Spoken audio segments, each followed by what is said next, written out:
isin jibbisiisee isin gaddisiisee warri jirtan dhiifaman haa godha anaafi guyyaan har'aa guyyaa boqonnaa kootiiti። ሰላም ጤና ይስጥልኝ የተከበራችሁ ቤተሰቦች እንግዲህ እዚህ ጋር የምታዩት እህታችን ራሷን በገመድ ነው አንጠልጥላ የገደለችው ነው የሚባለው።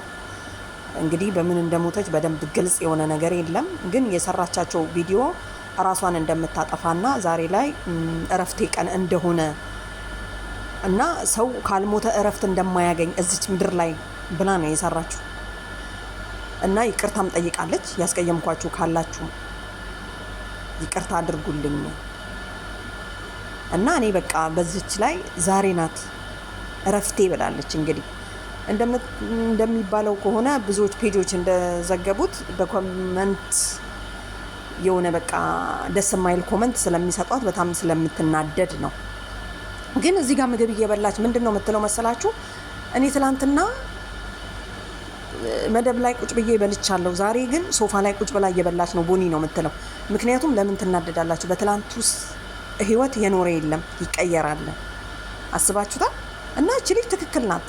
አንዳንዴ ግን ሚዲያ ላይ ስንመጣ ቢያንስ ህይወትን እስከሚያጠፋ ድረስ የሚያደርስ አይደለም። በኮመንት ሰው በዱላ ራሱ ተቀጥቅጦ ራሱ ህይወትን ለማትረፍ እንትን ይላል አይደል? አንዳንዴ ሰይጣን ሲገፋፋን ነው ብዬ ነው የማስበው። እና እቺ ልጅ እንግዲህ ዛሬ ላይ በህይወት የለችም እና ቤተሰብ ተቋረጠ እና በጣም ነው ያሳዘነችኝ ከሚገባ በላይ። እና ባለትዳር ናት። በትዳሯ ፈካ ብላ እንደምትኖር በራሷ ሙድ የምትንቀሳቀስ ምክንያቱም የሰው ቪዲዮ ራሱ ሰርታ አላየውም። በራሷ ነው በቃ ውሎዋን አካሄዷን አብራ ከባሏ ጋር ያላትን ግንኙነት ነው የምታሳየው። እና ከድሮ ደግሞ ስትዋት በጣም የተቀየረች እንደውም ለሌሎች ለገጠር ልጆች እኮ እንደውም እቺ ልጅ መንገር ነው የምትሆነው፣ ድልድይ ናት ማለት ነው። ምክንያቱም እሷ ተቀይራለች፣ ሌሎቹም እሷን አይተው መቀየር ነው ያለባቸው እንጂ በኮመንት ትላንትና አንቺ እንዲህ ነበርሽ ደግሞ ቢሉስ ሆኖ መገኘት እኮ ዋናው ቁም ነገር ማለት ነው። ዝቅ ብላ አይደለም ሄደችው፣ ወደ ላይ ነው ሄደችው። እና እዚህ ጋር እየበላች በጣም አዝና ለምን እንደዚህ ትሉኛላችሁ? ሰው ይቀየራል፣ ማይቀየር ነገር የለም፣ ትላንትናዋ ቦኒ የዛሬዋ አይደለችም እያለች ነው ምግብ እየበላች ያለችው ማለት ነው። እንግዲህ ይህንን ቪዲዮ ሳሰራ አስቀድማ ማለት ነው።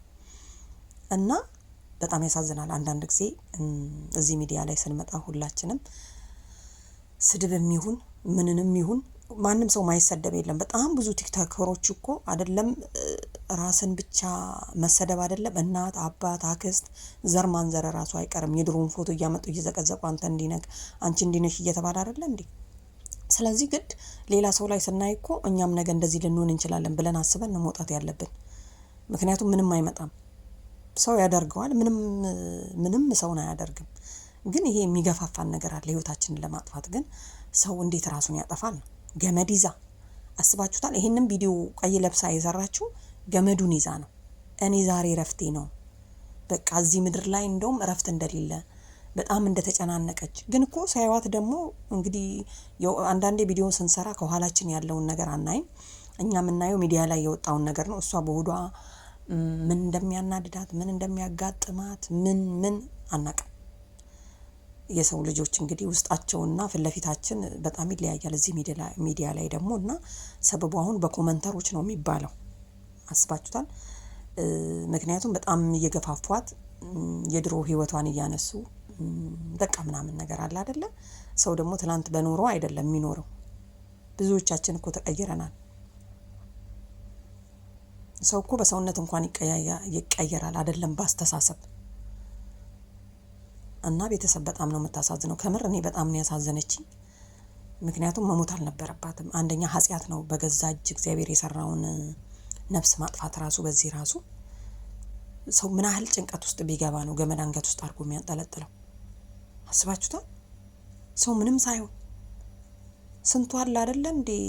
ስንቶቻችን አለን ስንት መከራ እየተጋፋን ስንት መከራ እንትን እያለን የምንኖረው።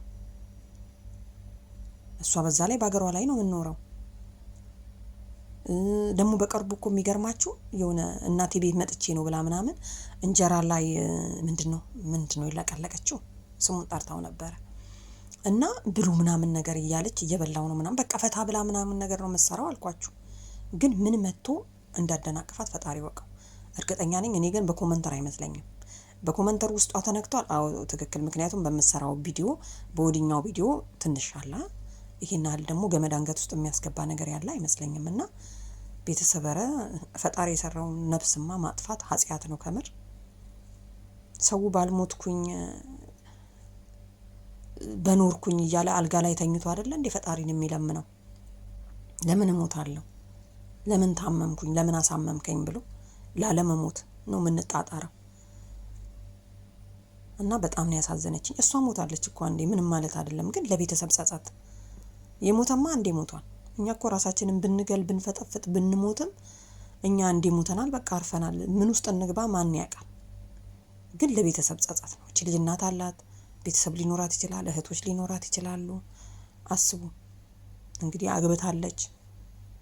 እና ቤተሰብ ይሄንን ይመስላል። ለማንኛውም ነፍሷን በገነት ያኖርልን።